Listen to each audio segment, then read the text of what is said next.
નમસ્કાર, આપ જોઈ રહ્યા છો મંતવ્ય ન્યૂઝ બ્રેકફાસ્ટ ન્યૂઝ સાથે હું જાગૃતિ। બુલેટિનમાં સૌપ્રથમ વાત કરીએ, રાજ્યમાં માવઠાની અસર વર્તાઈ રહી છે। હવામાન વિભાગે આગાહી વ્યક્ત કરી હતી કે રાજ્યમાં 2 દિવસ કમોસમી વરસાદ વરસી શકે છે।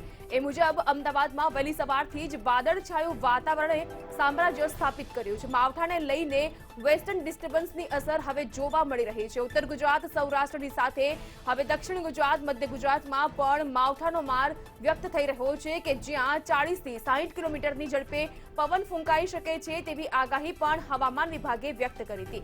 રાજ્યના મોટાભાગના જિલ્લા શહેરોમાં, મહાનગરોમાં વરસાદી માહોલની શરૂઆત થઈ ચૂકી છે। રાજ્યના વાતાવરણમાં ફેરફાર અને બદલાવ પણ જોવા મળી રહ્યો છે।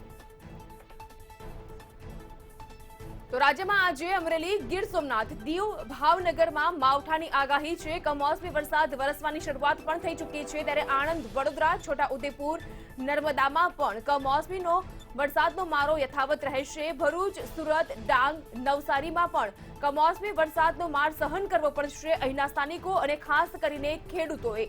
તો વળી વલસાડ, તાપી, દાદરા નગર હવેલીમાં પણ વાતાવરણમાં પલટાની સાથે વરસાદ વરસી શકે છે।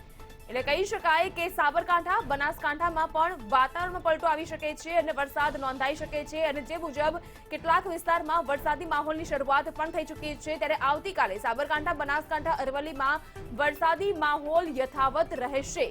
માવઠાની આ જે અસર છે તે પંચમહાલ, મહીસાગર, છોટાઉદેપુર, નર્મદામાં પણ આવતીકાલે જોવા મળી શકે છે કારણ કે આગામી 2 દિવસ આ જ પ્રકારના દ્રશ્યો સામે આવશે કે જ્યાં અમરેલી, ગીર સોમનાથ, દીવ અને ભાવનગરમાં પણ વરસાદી માહોલ અને માવઠાનો માર સહન કરવાનો વારો આવશે। રાજ્યના ખેડૂતોએ વધુ એક વખત રાજ્યમાં ગત મોડી રાતથી જ વાતાવરણમાં પલટો જોવા મળી રહ્યો છે। કેટલાક ઠેકાણે છૂટાછવાયા વરસાદની શરૂઆત થઈ ચૂકી છે કે જે હજુ પણ યથાવત છે। ત્યાં બીજી બાજુ કાળા ડિબાંગ વાદળોની વચ્ચે ઠંડા પવનનો સુસવાટો પણ ફૂંકાઈ રહ્યો છે।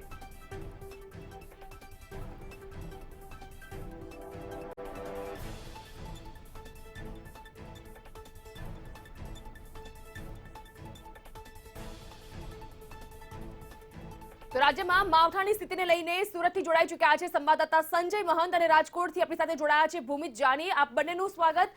સૌથી પહેલા ભૂમિત, આપને પૂછવા માંગીશ કે રાજકોટના વાતાવરણની સ્થિતિની વાત કરીએ તો કયા પ્રકારનું વાતાવરણ કમોસમી વરસાદને લઈને? ચોક્કસથી જાગૃતિ, આપને જણાવી દઉં જે પ્રકારે હવામાન વિભાગ દ્વારા માવઠાની આગાહી વ્યક્ત કરવામાં આવી હતી ત્યારે આજે અને આવતીકાલે 2 દિવસ આગાહી જ્યારે વ્યક્ત થઈ છે ત્યારે રાજકોટમાં ગત રાત્રિથી જ વાતાવરણની અંદર પલટો આવ્યો છે। અત્યારના જો તમને દ્રશ્યો બતાડવા માંગુ જાગૃતિ, તો આપ જોઈ શકતા હશો કે જે પ્રકારે વાદળછાયું વાતાવરણ છે તે જોવા મળી રહ્યું છે અને પવનના સુસવાટા પણ જોવા મળી રહ્યા છે। એટલે જે પ્રકારે કહેવાય કે રાજ્ય સરકાર દ્વારા જે ખાસ કરીને હવામાન વિભાગ દ્વારા જે આગાહી વ્યક્ત કરવામાં આવી હતી તેને લઈને જ ક્યાંક ને ક્યાંક આગાહી સાર્થક થતી હોય તેવું લાગી રહ્યું છે। બીજી તરફ માવઠાને લઈને હાલ ખેડૂતોના માથે ક્યાંક ને ક્યાંક આફતના વાદળો છવા હોય તેવું લાગી રહ્યું છે કારણ કે ગત રાત્રિથી જે સ્થિતિ જોવા મળી રહી છે આજના દિવસ માટે પણ જ્યારે આગાહી ત્યારે જો આ જ પ્રકારે વાતાવરણ રહેશે તો કદાચ વરસાદ વરસી શકે છે, કમોસમી વરસાદ અને માવઠું પણ થઈ શકે છે। તો બીજી તરફ રાજકોટના ગ્રામ્ય વિસ્તારની વાત કરવામાં આવે તો રાજકોટના ગ્રામ્ય વિસ્તારોમાં પણ ક્યાંક ને ક્યાંક આવું જ વાતાવરણ એ ગત રાત્રિથી જોવા મળી રહ્યું છે અને સૌરાષ્ટ્રના જામનગર સહિતના અલગ અલગ જે પંથકો છે તેની અંદર પણ અલગ અલગ ગ્રામ્ય વિસ્તારમાં છૂટાછવાયા જે વરસાદી છાંટા છે તે પણ વરસ્યા હતા। એટલે ચોક્કસથી ખેડૂતો માટે ચિંતાના સમાચાર છે અને પડ્યા પણ પાટું જેવું સ્થિતિનું નિર્માણ રાજ્યની અંદર થતું જોવા મળી રહ્યું છે, ખાસ કરીને રાજકોટ અને રાજકોટના ગ્રામ્ય વિસ્તારમાં। કારણ કે જો હવે વરસાદ વરસે છે, માવઠું થાય છે તો ચોક્કસથી ખેડૂતોના શિયાળુ પાક, રવિ પાકને ક્યાંક ને ક્યાંક નુકસાન જવાની ભીતિ છે તે સેવામાં આવી રહી છે અને આ જ પ્રકારનું જો વાતાવરણ રહેશે તો આગામી દિવસોમાં ખેડૂતોને કહેવાય કે આફતના વાદળો જે છે અત્યારે વાતાવરણની અંદર તેને લઈને પડ્યા પણ પાટું જેવી સ્થિતિનું નિર્માણ થશે અને પાકની અંદર ફરીથી તેમને એક વખત નુકસાની વેઠવાનો વારો આવશે। એટલે રાજકોટ સહિતના ગ્રામ્ય વિસ્તારમાં આ સ્થિતિ છે તે હાલ જોવા મળી રહી છે અને જે પ્રકારે હવામાન વિભાગે આગાહી વ્યક્ત કરી હતી તે મુજબ જ હાલ આગાહી ક્યાંક ને ક્યાંક સાર્થક થતી હોય તેવું ચોક્કસપણે રાજકોટની અંદર અને રાજકોટના ગ્રામ્ય વિસ્તારની અંદર જોવા મળી રહ્યું છે। હવે જોવાનું એ રહેશે શું દિવસ દરમિયાન આ જ પ્રકારનું વાતાવરણ રહે છે કે કેમ, કારણ કે ઠંડીએ પણ ચમકારો એ રાજકોટની અંદર ફરીથી બતાડ્યો છે અને બીજી તરફ માવઠાના એંધાણ પણ ક્યાંક ને ક્યાંક રાજકોટમાં જોવા મળી રહ્યા છે। જી ભૂમિત, આપ જોડાયેલા રહેશો। જઈએ સીધા જ સુરત। સંજય, આપને સવાલ પૂછીશ કે સુરતના ગ્રામ્ય વિસ્તારની સાથે જિલ્લામાં વરસાદી માહોલની શરૂઆત ગત મોડી રાતથી થઈ ગઈ છે। સુરત સહિત સમગ્ર દક્ષિણ ગુજરાતમાં કયા પ્રકારનો નજારો?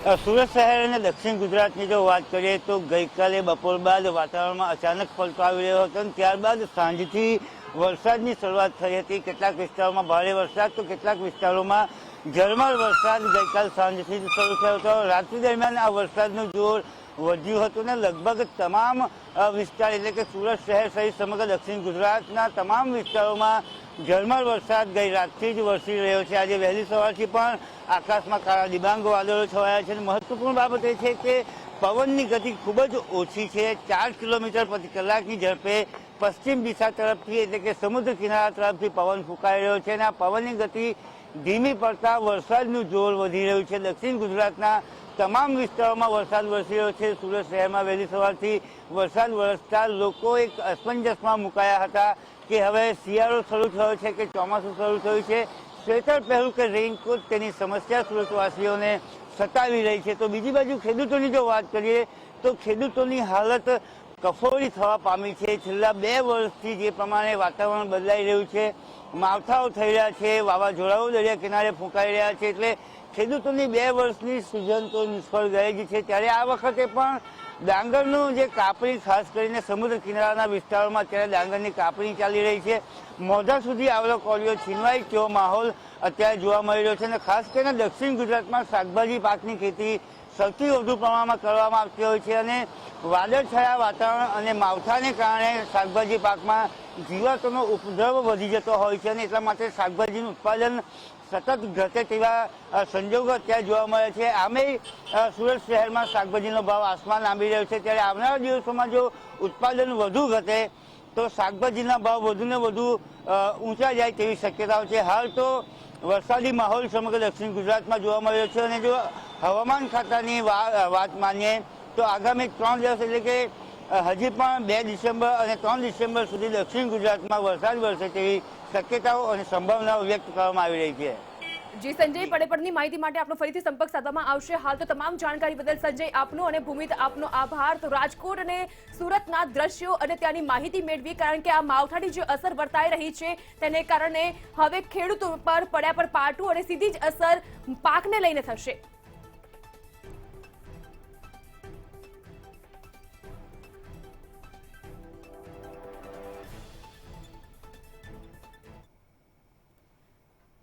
હવામાન વિભાગે રાજ્યમાં કમોસમી વરસાદની આગાહી કરી છે, જેની સીધી અસર વહેલી સવારથી અમદાવાદમાં જોવા મળી રહી છે. શહેરમાં વહેલી સવારથી જ વાદળછાયું વાતાવરણ જોવા મળ્યું તો વળી વરસાદી વાતાવરણ વચ્ચે પૂર્વ અને પશ્ચિમના અનેક વિસ્તારમાં કમોસમી વરસાદ પણ ખાબક્યો, જેમાં નારોલ, બાપુનગર, મણિનગર, નવા વાડજ, રાણીપ, ગોતા, શિવરંજની, બોડકદેવ અને સિંધુ ભવન ખાતે પણ વરસાદ ધીમી ધારે વરસ્યો.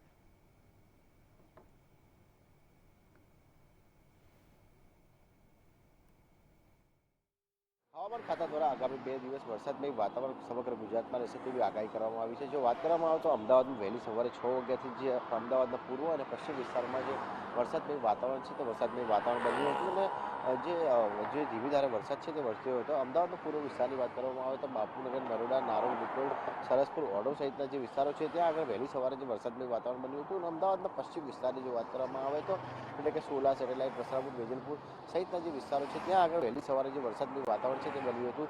જે પ્રમાણે કમોસમી વરસાદના કારણે જે ખેડૂતોનો પાક છે તે પાકને પણ નુકસાન થાય તેવી શક્યતાઓ રહેલી છે અને માછીમારોને પણ દરિયો ખેડવા માટે ન જવા માટેની જે સૂચના છે તે આપવામાં આવી છે. કેમેરામેન યુકેશ જયસ્વાલ સાથે રવિ ભાવસાર, મંતવ્ય ન્યૂઝ, અમદાવાદ. તો રાજ્યમાં હવામાન વિભાગ તરફથી કમોસમી વરસાદની આગાહી કરવામાં આવી છે. તે મુજબ ગત મોડી રાતથી જ વાતાવરણમાં પલટો જોવા મળી રહ્યો છે. અમદાવાદ, ડીસા, ગીર સોમનાથ, ઉના, વડોદરાનું ડભોઈ અને છોટાઉદેપુરના નસવાડી તેમજ ધનસુરા, અરવલ્લીના ધનસુરામાં વરસાદી માહોલ બરાબરનો જામ્યો છે. ગત મોડી રાતથી જ વાતાવરણમાં પલટો અને તેની સાથે જ આ તમામ તસવીર જે આપ જોઈ રહ્યા છો એ તસવીરી દ્રશ્યો પણ એ ચાડી ખાઈ રહ્યા છે કે અહીં કમોસમી વરસાદનો અહીં મારો જોવા મળી રહ્યો છે. માવઠાને કારણે હવે અહીંના ખેડૂતો પોતાના પાકને લઈને પણ ચિંતાતુર બન્યા છે.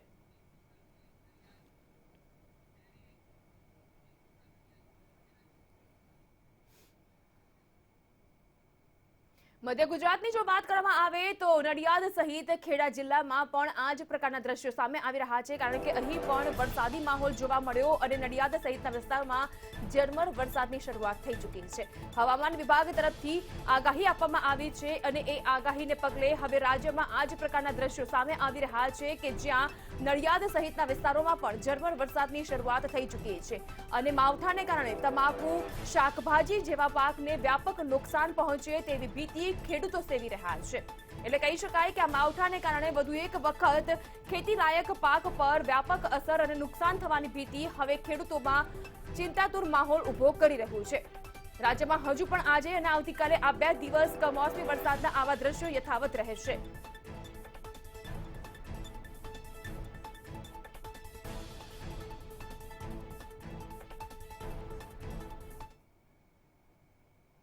આ સાથે મહત્વના સમાચાર સામે આવી રહ્યા છે. રાજ્યમાં ચોમાસુ દુર્ઘટનામાં જે પ્રકારે અકસ્માતની સંખ્યા સામે આવી રહી છે તે અકસ્માતની સંખ્યાને લઈને 162 જેટલા મૃત્યુ નોંધાયા છે. સ્ટેટ ઇમરજન્સી ઓપરેશન સેન્ટર દ્વારા આ માહિતી પ્રદાન કરવામાં આવી રહી છે. ગત વર્ષની તુલનામાં જો કે આ વખતે ઓછા મોત નોંધાયા છે. ગત વર્ષે આ જ સમયગાળા દરમિયાન 190ના મૃત્યુ થયા હતા, જ્યારે ચોમાસુ દુર્ઘટનામાં મૃત્યુ અંગે ગુજરાત 3જા ક્રમાંક પર છે.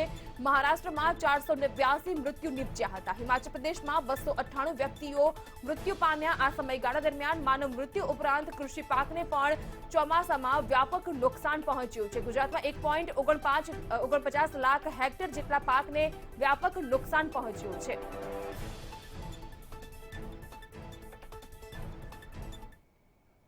અને હવે વાત કરીએ ઠંડીના ચમકારા અંગે.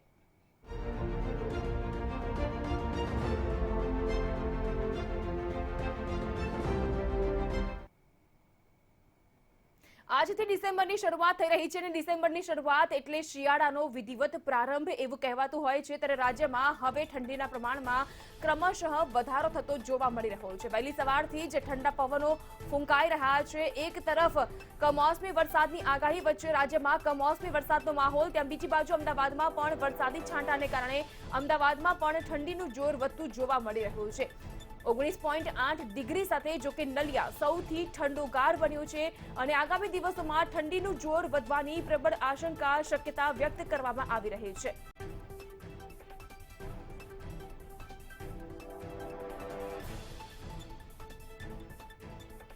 વાત કરીએ અમદાવાદના તાપમાનની, તો અમદાવાદમાં લઘુત્તમ તાપમાન નોંધાયું છે 22.4 ડિગ્રી. અમદાવાદમાં ઠંડા પવનનો મારો પણ ફૂંકાઈ રહ્યો છે. ત્યાં બીજી બાજુ સંસ્કાર નગરી વડોદરામાં 19.8 ડિગ્રી લઘુત્તમ તાપમાન નોંધાયું છે. તો વળી હીરાનગરી ગણાતી સુરતમાં 23.4 ડિગ્રી લઘુત્તમ તાપમાન નોંધાયું છે. ઠંડીમાં ચમકારો હવે ધીમે ધીમે વધતો જઈ રહ્યો છે.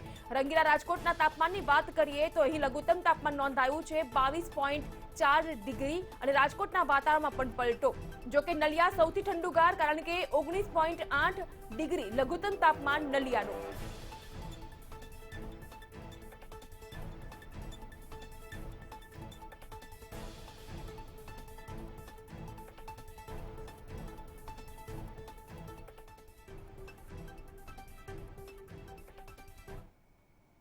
આજે બુધવાર અને પાટનગર ગાંધીનગરમાં આજે સીએમની અધ્યક્ષતામાં કેબિનેટ બેઠક મળશે અને આજની આ બેઠકમાં કમોસમી માવઠાની અંગે સમીક્ષા કરવામાં આવશે. અમદાવાદ સહિત અનેક જિલ્લામાં જે કમોસમી વરસાદની શરૂઆત થઈ ચૂકી છે, ત્યારે કૃષિ પાક નુકસાનીના પેકેજની પણ સમીક્ષા કરવામાં આવનાર છે. વાયબ્રન્ટ સમિટ 2022ની પૂર્વ તૈયારીઓની ચર્ચા વિચારણા પણ આજની આ બેઠકમાં થશે. શાળા શરૂ થયા બાદની સ્થિતિ અંગે પણ સમીક્ષા કરવામાં આવશે. તો વળી જે ખૂબ જ ગુંજી રહ્યો છે મુદ્દો એલઆરડી પરીક્ષાનો, તેના આયોજનને લઈને પણ સમીક્ષા થશે. 3 ડિસેમ્બરથી શારીરિક પરીક્ષાનો પ્રારંભ થઈ રહ્યો છે, ત્યારે તે અંગે સમીક્ષા પણ કરવામાં આવશે.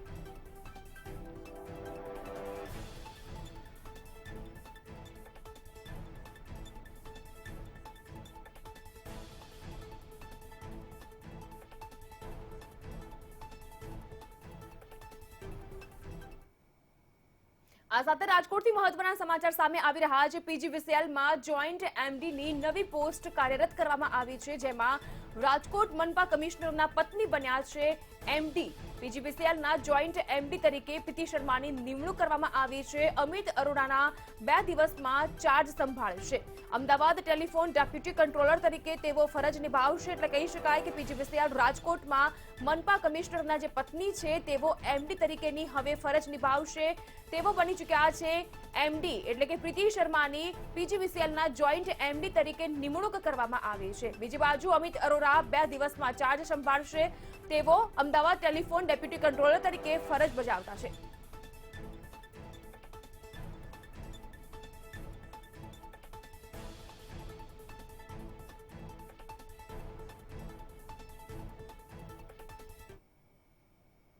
મૂળ ભરૂચના 3 નાગરિકના સાઉથ આફ્રિકામાં મૃત્યુ થયા છે. મહત્વના અહેવાલ આવી રહ્યા છે તે મુજબ મૂળ ભરૂચ જિલ્લાના આ 3 નાગરિક કે જેઓ સાઉથ આફ્રિકામાં સર્જાયેલા અકસ્માતમાં મૃત્યુ પામ્યા છે. પીટર્સબર્ગ પાસે ગાડીનું ટાયર ફાટતા અકસ્માતની આ ગમખ્વાર ઘટના ઘટી. ગાડીમાં સવાર 10 લોકો હતા, જેમાંથી 3 લોકોના મૃત્યુ થયા અને આ 3 મૃતક મૂળ ભરૂચ જિલ્લાના રહેવાસી છે. ભરૂચમાં વસતા પરિવારજનોમાં આ આઘાતને લઈને શોકનો માહોલ વ્યાપી ગયો છે. સાઉથ આફ્રિકાની આ ઘટના કે જેમાં અકસ્માતમાં મૂળ ભરૂચ જિલ્લાના 3 એવા નાગરિકના મૃત્યુ થયા છે. પીટર્સબર્ગ પાસે ગાડીનું ટાયર ફાટ્યું અને આ ગમખ્વાર અકસ્માતમાં ગાડીમાં સવાર 10માંથી 3 લોકોના મૃત્યુ થયા છે.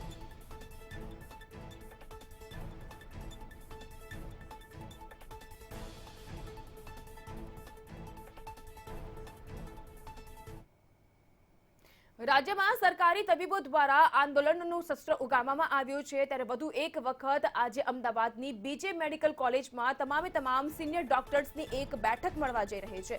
જુનિયર ડોક્ટર્સનું આંદોલન જો કે બીજી બાજુ યથાવત રહેશે. 4 ડિસેમ્બરથી હડતાળ પર ઉતરવાની એક નવી રણનીતિ મુદ્દે આજની આ બેઠકમાં ચર્ચા વિચારણા કરવામાં આવશે. બ્લેક ડ્રેસમાં તબીબોનો વિરોધ યથાવત રાખવાની એક રણનીતિ નવી બનાવવામાં આવી રહી છે. એટલે કહી શકાય કે સરકારી તબીબોના આંદોલનનો જે મામલો છે એ વધુને વધુ તૂલ પકડી રહ્યો છે અને આ મુદ્દે ચર્ચા કરવા માટે આજે સિવિલની બીજે મેડિકલ કોલેજમાં સિનિયર ડોક્ટર્સની એક મહત્વની બેઠક મળવા જઈ રહી છે.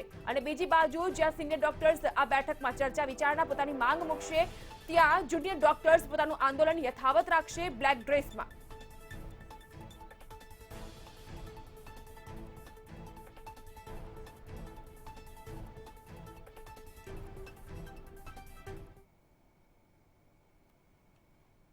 કોરોનાની મહામારી બાદ બાન બેઠો થયેલો ટેક્સટાઇલ ઉદ્યોગ વધુ એક વખત હવે નીચો નમવા જઈ રહ્યો છે. કારણ કે ટેક્સટાઇલમાં આજથી 12% જીએસટી દરમાં વધારો લાગુ કરવામાં આવી રહ્યો છે.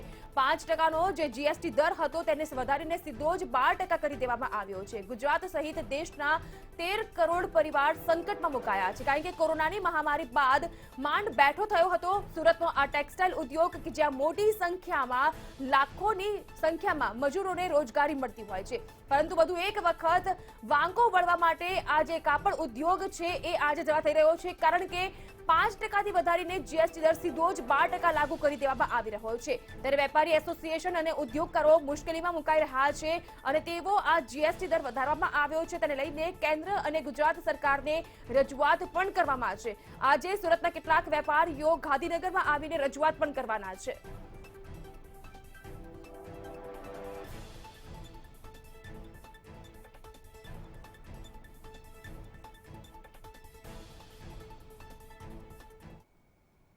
દેશમાં કેટલાક નવા નિયમો અને નવા ફેરફાર લાગુ થવા જઈ રહ્યા છે. જે વિગતો મળી રહી છે તે મુજબ હોમ લોન પર જે રાહત મળતી હતી તે હવે બંધ થશે. કોરોના મૃતકોના પરિવારજનોને જે સહાય આપવામાં આવી રહી છે તે પ્રક્રિયા પણ સરળ બનશે. રેશન કાર્ડને લગતી સેવા વધુ સરળ બનાવવાની વિગતો હાલ સામે આવી રહી છે. પેન્શન ધારકો માટે એક નવા જ પ્રકારની ટેકનોલોજી અમલી થશે. એસબીઆઈ એટીએમનો એક નવો નિયમ કે જે લાગુ થવા જઈ રહ્યો છે.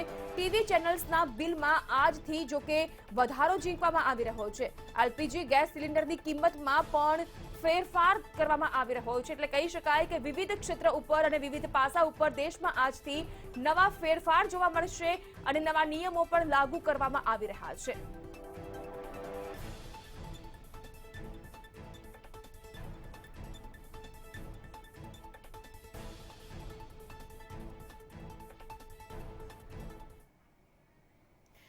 જ્વેલર્સ વર્ગ માટે એક મહત્વના સમાચાર સામે આવી રહ્યા છે કે જ્યાં આજથી તમામે તમામ જ્વેલર્સ માટે હોલમાર્ક ફરજિયાત કરી દેવામાં આવ્યો છે. હોલમાર્ક વાળા દાગીનાઓ જ જ્વેલર્સ હવે વેચી શકશે. 1 જૂન 2021 થી હોલમાર્ક ફરજિયાત કરવામાં આવ્યો. જ્વેલર્સની માંગને લઈને 30 નવેમ્બર સુધી આ અમલવારી લંબાવવામાં આવી હતી, પરંતુ હવે આજથી કહી શકાય કે જ્વેલર્સ ફક્ત ને ફક્ત હોલમાર્ક વાળા દાગીનાઓ જ વેચી શકશે. હોલમાર્ક વગર વેચાણ કરનારા જ્વેલર્સ સામે હવે કડક કાર્યવાહી હાથ ધરવામાં આવશે. દાગીનાની ગુણવત્તા જાળવવા માટે હોલમાર્કને જરૂરી બનાવવામાં આવ્યો છે. એટલે કહી શકાય કે જ્વેલર્સ માટે પણ આ એક નવો નિયમ કે હોલમાર્ક હવે ફરજિયાત.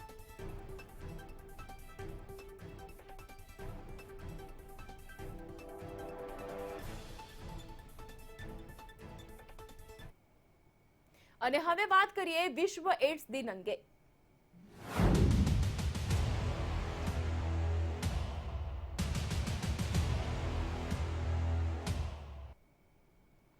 પહેલી ડિસેમ્બર વિશ્વ એડ્સ દિવસ તરીકે ઉજવાતો હોય છે, ત્યારે આજે વિશ્વ એડ્સ દિવસ છે. ગુજરાતમાં એડ્સની જાણકારીનું પ્રમાણ લોકોમાં ઓછું જોવા મળી રહ્યું છે. નેશનલ ફેમિલી હેલ્થ સર્વે 5 દ્વારા આ તારણ સામે આવ્યું છે કે જ્યાં રાજ્યમાં ફક્ત ને ફક્ત 29% મહિલા એડ્સથી વાકેફ છે.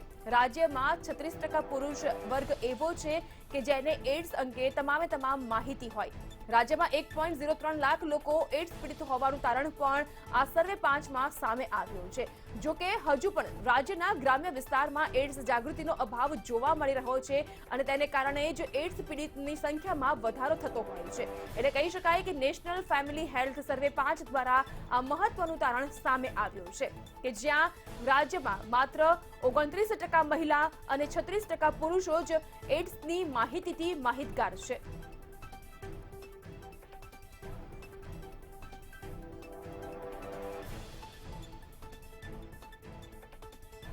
રાજ્યમાં 1.3 લાખ લોકો એડ્સ પીડિત હોવાનું તારણ આ સર્વેમાં સામે આવ્યું છે. નેશનલ ફેમિલી હેલ્થ સર્વે 5 જે હાથ ધરાયો હતો તેમાં આ મહત્વની વિગતો સામે આવી છે કે જેમાં રાજ્યમાં હજુ પણ ગ્રામ્ય વિસ્તારમાં કે જેમાં હજુ પણ શૈક્ષણિકતાનો લાયકાતનો અભાવ જોવા મળી રહ્યો છે, તેની સાથે એડ્સ જાગૃતિ અંગે એડ્સની સભાનતા વિશે પણ તેઓનામાં જ્ઞાન ઓછું જોવા મળી રહ્યું છે અને તેને કારણે જ એડ્સ પીડિતોની સંખ્યામાં વધારો થતો હોય છે.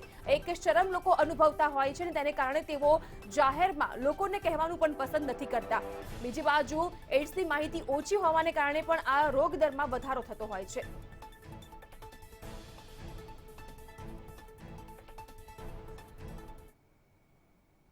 અને હવે વાત કરીએ કોરોનાના કાળચક્ર અંગે.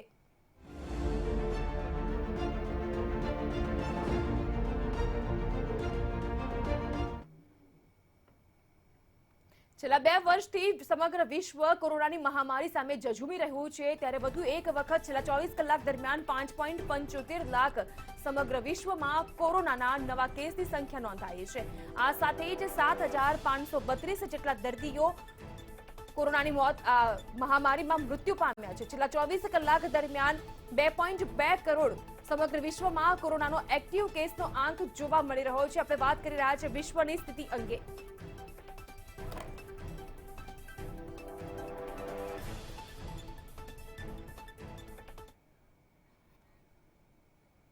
આ સાથે મહત્વના સમાચાર સામે આવી રહ્યા છે. કોરોનાની વિગતને લઈને રાજ્યમાં 13 લાખ કોરોના પોઝિટિવ કેસ ઓછા નોંધાયા છે.